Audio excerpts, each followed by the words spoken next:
Thank you, Judge. There's a reason that our legal system treats children differently. And Mr. Smith has just talked about it as part of his closing. They are immature. They're not fully developed. The characters can be changed, molded, and mangled by whatever force grabs onto them when it's not filled with the proper things. Colt Gray's life was not filled with the proper things. His parents didn't give him any stability. His parents didn't give him any of his needs. His parents didn't give him proper medical care. And most importantly, they did not give him proper psychological and mental health care. When they saw him deteriorating, when they saw him drawing into himself, when they saw him disappearing into his room, what did they do? They spent their time in their own worlds, on drugs, buying guns, and splitting up and coming back together and splitting up and changing schools and giving absolutely no stability. Children, in the best of circumstances, need stability. Children that have special needs, by nature, need even more stability, more predictability, not less. Colt got less. Colt had issues that his grandmother was willing or able to identify when he was young that the parents didn't do anything about. Colt got less stability than he needed, which made him even more vulnerable. As we look at how we sentence somebody, and we're not taking the position that he didn't do something wrong and heinous and horrible, that has to be admitted, and he's admitted that. And he's come forward today. He could have had a trial, but he didn't. He spared the community the trial by stepping up to do a plea to admit his guilt. He admitted his guilt that day on 2 occasions. Now, there may be some conversation as to whether it was every fact that he put in those interviews was honest fact or not honest fact, or changed or manipulated. He was traumatized before he did the shooting, traumatized by his own actions, and the trauma continued after the shooting when he finally realized what he did. Yes, he had some bits of clarity, but that is driven not by evil intent, but by a desire to be accepted. And that has been the whole drive of what he's done in the TCC community. If we look at Dr. Richards' report, on his recommendation, the factors that we need to consider, which come out of Noah versus Alabama, on how we sentence children who have done bad things, we have to look at his maturity level. These situations that they're citing to happened when he was 11, 12, and 13. And everyone that has dealt with any child knows that 11, 12, and 13, they don't have any good sense, especially boys, when they're coming into that age range. Anything that's a risk is something that's worth doing. But when you're left isolated, when you're left with no moral grounding, when you're left with no proper parental figure, you search for it somewhere else. You search for a model. You search for a hero. You search for a community that is accepting to you. That's where the vulnerability part comes in. He jumped onto a community that he could get accepted in and started reflecting. They call it mimicking. He's reflecting the behaviors of the people he's reading online. It's not that he's mimicking shooters. He's reflecting the behaviors of the community that seems to be willing to accept him, but his own parents won't. Or his own parents won't even give him the minimum that he needs to think of himself as being worthy. Yeah, he may not have been hearing the voices, but certainly he had and reflected ideations of wanting to end himself, but not. A level of self-hate that I can't begin to imagine.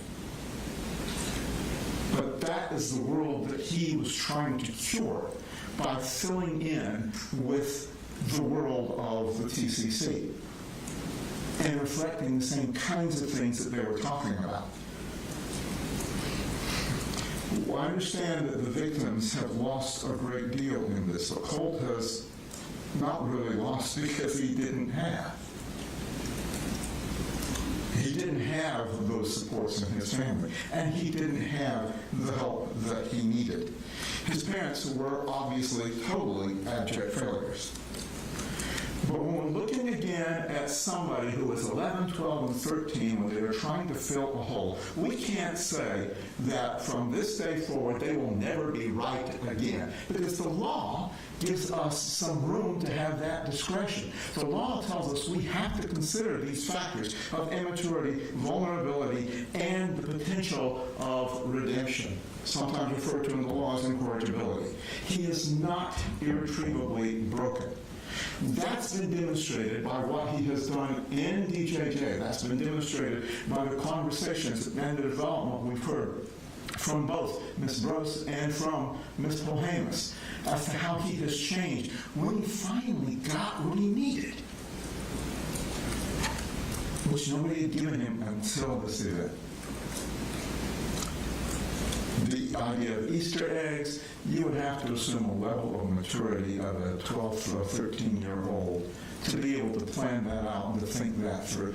And we also need to look at the dynamic of Marcy and Colt in those conversations. Because a few months before that, Marcy had threatened to kill him. And now he's having a conversation where his mother is actually engaging with him, not threatening him. We've heard about from Miss Brose again, the defects cases where his mother had abused him, and his mother got drunk around him, or high, or whatever drug of choice she had at the time. And now she's in a conversation with her where she's laughing with him. It's not him encouraging her to do something bad.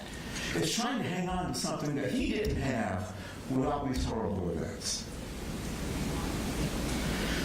Judge, this is a hard decision because so many folks have been injured in ways that are indescribable.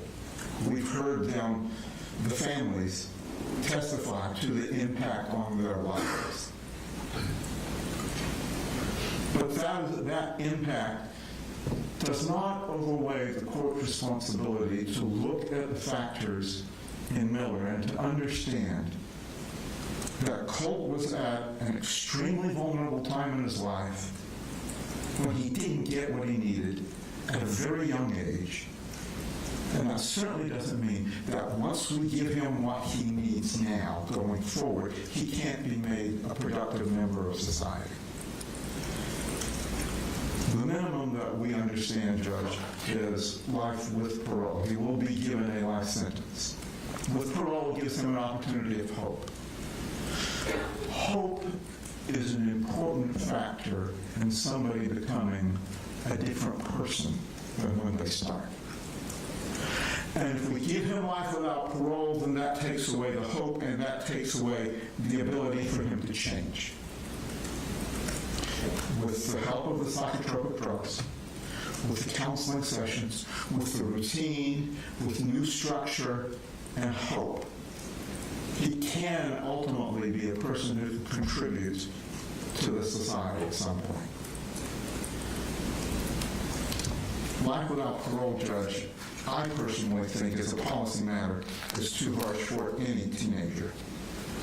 But I understand the law doesn't look at it that way. The law gives the court the discretion. The law gives the state the chance to prove that he is not redeemable. I don't think they proved that. They proved that what he did was very bad. They proved that what he did had some planning to it.